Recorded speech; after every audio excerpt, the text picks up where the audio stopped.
तो चलिए आइए आज की वीडियो स्टार्ट करते हैं। आज की वीडियो हम पढ़ेंगे राजनीतिक विज्ञान। ठीक है, राजनीतिक विज्ञान जो सोशल साइंस की हमारी बुक है, उस बुक का एक यूनिट है और इसमें 3-4 चैप्टर हैं। उन चैप्टर में पहला चैप्टर है आपका सत्ता की साझेदारी। ठीक है, तो हम इसी चैप्टर को आज स्टार्ट करते हैं। ठीक है, तो आइए इस पूरे चैप्टर को हम प्रश्नों के माध्यम से आगे बढ़ने की कोशिश करेंगे। ठीक है, तो जैसा कि एग्ज़ाम में जैसे प्रश्न पूछे जाएंगे वैसे प्रश्न मैं आपके समक्ष रख रहा हूँ। जैसे कि एक प्रश्न है, सत्ता की साझेदारी साझेदारी क्या है।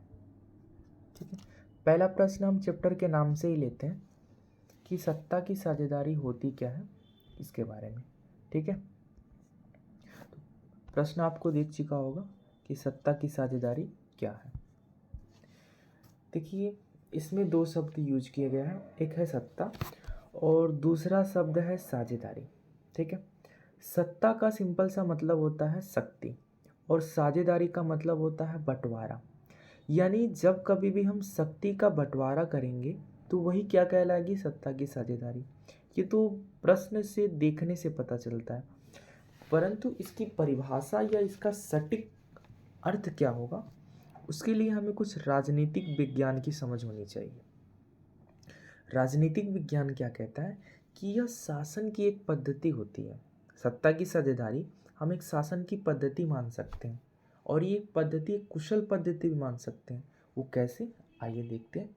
इसके अगर हम परिभाषा की बात करें तो परिभाषा क्या लिख सकते हैं कि यह एक शासन की कुशल राजनीतिक पद्धति है जिसके द्वारा हम समाज के सभी वर्गों को क्या कर सकते हैं, शासन की प्रक्रिया में भागीदारी बना सकते हैं। ध्यान से सुनिएगा, ये क्या है, शासन की एक ऐसी पद्धति है जिसमें हम क्या करते हैं, समाज के सभी वर्गों को भागीदारी बना सकते हैं, भागीदारी। अब देखिए ये कैसे, ये मैंने ये पॉइंट कैसे बोला इसको मैं अब एक्सप्लेन करता हूँ।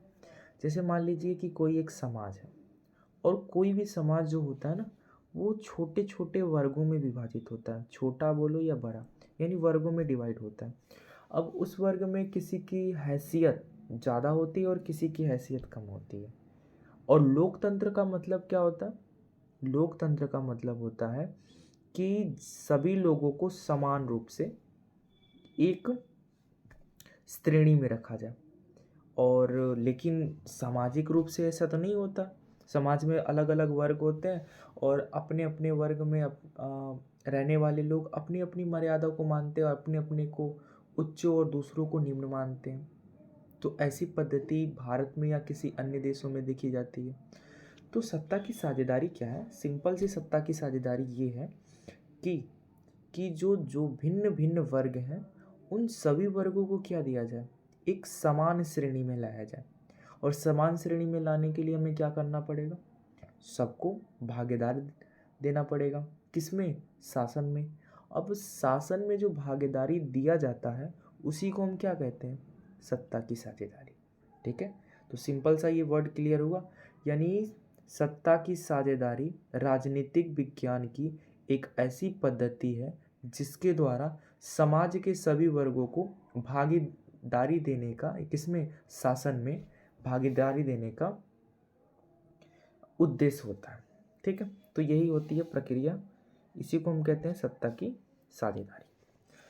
अब जो सत्ता की साझेदारी है, दूसरा प्रश्न ये आता है कि सत्ता की साझेदारी की आवश्यकता क्यों पड़ती है। ठीक है, इसके लिए हमें 2-3 पॉइंट याद रखना पड़ेगा कि सत्ता की साझेदारी की आवश्यकता क्यों पड़ती है।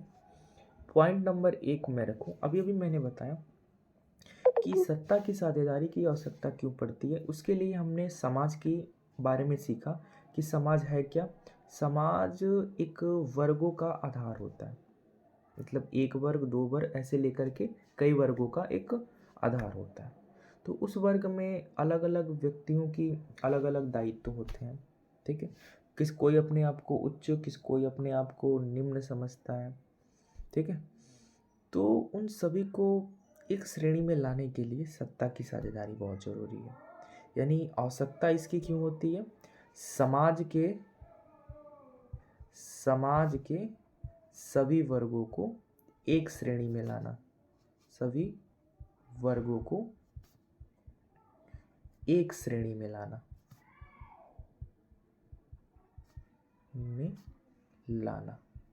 ठीक है। तो ये पहली है हमारी कंडीशन कि हम क्या चाहते हैं कि समाज के सभी वर्गों को हम एक श्रेणी में लाएं। दूसरा हम क्या चाहेंगे कि जो वर्ग है समाज का, उसमें हम उनको क्या दें? शासन का संचालन में भागीदारी। अब शासन के संचालन में भागीदारी क्यों दें? क्योंकि हम जानते हैं कि वे लोग अपने हित में काम करेंगे और तभी तो अपने समाज को आगे बढ़ा पाएंगे। अगर हम किसी एक वर्ग को केवल शासन में संचालन की भागीदारी दें तो केवल अपने वर्ग को आगे बढ़ाएगा, शेष वर्ग क्या हो जाएगा? पीछे हट जाएगा। तो लोकतंत्र का तो ये अर्थ होता है ना कि सभी को साथ लेकर चलना। तो यहाँ पर अगर लोग सभी को साथ लेके नहीं चलेंगे तो सत्ता की साझेदारी कहाँ होगी? यानी सत्ता की साझेदारी का मतलब ये है कि संचालन में, क्या देश के संचालन में या कानून निर्माण में सभी को समान रूप से भागीदारी मिले। तो इसीलिए सत्ता की साझेदारी का यूज किया जाता है या प्रयोग किया जाता है, ठीक है। और तीसरा हम पॉइंट दे सकते हैं कि सत्ता की साझेदारी क्या करता है? सरकार को अस्थायी बनाने का काम करता है। तीसरा पॉइंट में हम लिख सकते हैं कि जो सत्ता की साझेदारी है वो क्या काम करता है? सरकार को अस्थायी बनाने का काम। क्या करता है? सरकार को अस्थायी, ठीक है। अभी देखिए सरकार को अस्थायी बनाने का काम कैसे करता है? सिंपल सा आप अपने दिमाग में ये सोचिए कि कोई ऐसा सरकार है जो बहुमत प्राप्त है। बहुमत प्राप्त का मतलब कि उसे पूरे जनता का समर्थन है, और दूसरा कोई एक ऐसा सरकार है जिसे अपने एक विशेष वर्ग का समर्थन है। तो कितने दिन तक वो अपनी राजनीतिक सत्ता को अस्थायी रूप से रख पाएगा? नहीं रख पाएगा। अगर ऐसा हम देखा जाए, किसी एक ऐसे समुदाय को चुना जाए जिसका निर्धारण सभी वर्गों ने किया है, वो ज़्यादा अस्थायी होगा। परंतु कोई एक विशेष वर्ग का नेता अस्थायी नहीं रहता, ठीक है। तो अगर हम सत्ता की साझेदारी एक ऐसी प्रक्रिया है जिसमें हम सरकार को अस्थायी कर सकते हैं, और सरकार अस्थायी रहेगा तो अस्थायी सरकार क्या करती है?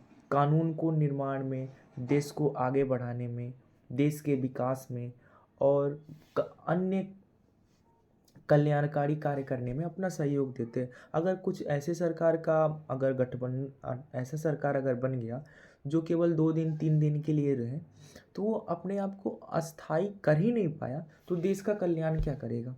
तो देश के कल्याण के लिए ये इम्पोर्टेंट है कि एक ऐसे विशेष वर्ग का चुनाव हो जो देश के संचालन में क्या करे? अपने आप को न्यौछावर करे और अस्थायी रूप से शासन करे, अस्थायी रूप से कानून बनाए, विधि बनाए, उसको अस्थायी रूप से लागू करे। उसके लिए सभी लोगों का उसे समर्थन होना चाहिए। तो समर्थन के लिए क्या? कि सभी वर्गों का वो कल्याण करे। तो सभी वर्गों का कल्याण ही तो है सत्ता की साझेदारी, ठीक है। तो अगला पॉइंट ये लिख सकते हैं। फिर अगला पॉइंट हम लिखना चाहें तो एक और पॉइंट हम लिख सकते हैं इसमें। एक पॉइंट इसमें हम जोड़ सकते हैं, पॉइंट नंबर 4, कि सत्ता की साझेदारी एक तो कैसा हो सकता है? हाँ, कि अगर हम सत्ता की साझेदारी को देखें तो यहाँ पर जो देश के अलग अलग वर्ग हैं, जैसे देश के जो बड़े उच्च वर्ग हैं, जैसे कि जो कानून बनाता है कार्यपालिका,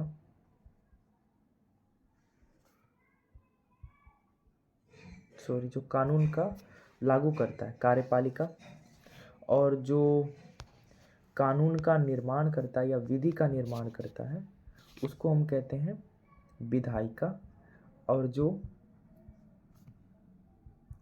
जो न्याय करता है उसको हम कहते हैं न्यायपालिका। न्यायपालिका ये सरकार के 3 अभिन्न अंग होते हैं, और सत्ता की साझेदारी में इन अंगों का एक दूसरे से स्वतंत्र होना भी सबसे ज़रूरी की बात होती है। ये भी इम्पोर्टेंट पॉइंट है कि जहाँ सत्ता की साझेदारी है वहाँ पर इन तीनों अंगों को एक दूसरे से स्वतंत्र और एक दूसरे से अलग होना ज़रूरी होता है। ये इसलिए होता है क्योंकि कार्यपालिका अगर विधायिका का काम करे और विधायिका अगर न्यायपालिका का काम करे तो देश में जो सबसे महत्वपूर्ण कार्य हैं, विधि निर्माण करना, उसको लागू करना, उस पर न्याय करना, ये सब अस्त व्यस्त हो जाएगा। इसके लिए हमें क्या करना पड़ेगा? इनमें भी क्या करना पड़ेगा? इनमें शक्ति का समान रूप से बंटवारा करना पड़ेगा। ठीक है, तो यहाँ तक बातें क्लियर हुई कि सत्ता की साझेदारी क्या है और इसकी ज़रूरत हमें क्यों पड़ती है। तो यहाँ तक अगर क्लियर हो गया तो बाकी की बातें हम अलग वीडियो में देखेंगे। ठीक है, तो वीडियो को यहीं रोकते हैं। धन्यवाद।